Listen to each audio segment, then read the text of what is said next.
The Wicked Prince by Hans Christian Andersen, published in 1840. Once upon a time there was a proud and wicked prince who thought only about how he might conquer all the nations of the earth and make his name a terror to all mankind. He plunged forth with fire and sword. His soldiers trampled down the grain in the fields and put the torch to the peasant's cottage so that the red flames licked the very leaves from the trees and the fruit hung roasted from black and charred limbs. Many a poor mother caught up her naked baby and tried to hide behind the smoking walls. But the soldiers followed her, and if they found her and the child, then began the devilish pleasure. Evil spirits could do no worse, but the prince rejoiced in it all.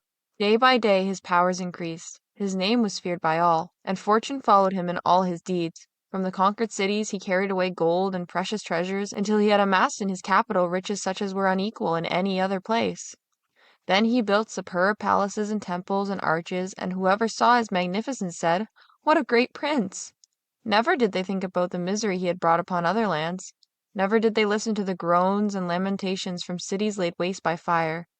The prince gazed upon his gold, looked at his superb buildings, and thought like the crowd, "What a great prince! But I must have more, much more. There is no power that can equal, much less surpass mine." And so he warred with his neighbors until all were defeated. The conquered kings were chained to his chariot with chains of gold when he drove through the streets, and when he sat at table they lay at the feet of the prince and his courtiers, eating such scraps as might be thrown to them. Now the prince had his own statue set up in the marketplace and the palaces. Yes, he would even have set it up in churches, on the altars, but to this the priest said, "Prince, you are great, but God is greater. We dare not obey your orders." "Well," said the evil prince, "then I shall conquer God too." In the pride and folly of his heart he had built a splendidly constructed ship in which he could sail through the air.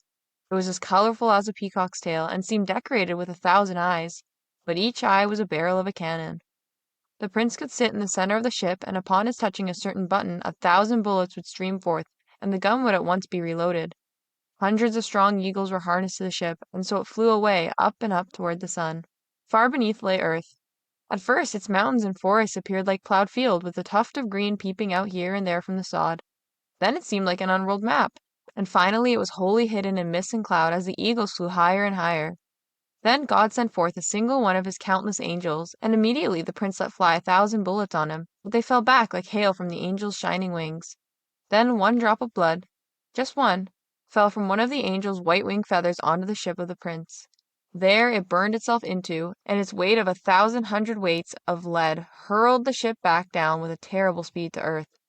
The mighty wings of the eagle were broken. The winds roared about the head of the prince, and the clouds on every side, sprung from the smoke of burned cities, formed themselves into menacing shapes. Some were like mile-long crabs, stretching out their huge claws towards him. Others were like tumbling boulders or fire-breathing dragons. The prince lay half dead in his ship until it was finally caught in the tangled branch of a dense forest. "I will conquer God," he said. "I have sworn it. My will shall be done." Then for 7 years he built other magnificent ships in which to sail through the air, and had lightning beams formed from the hardest of steels to batter down the battlements of heaven itself.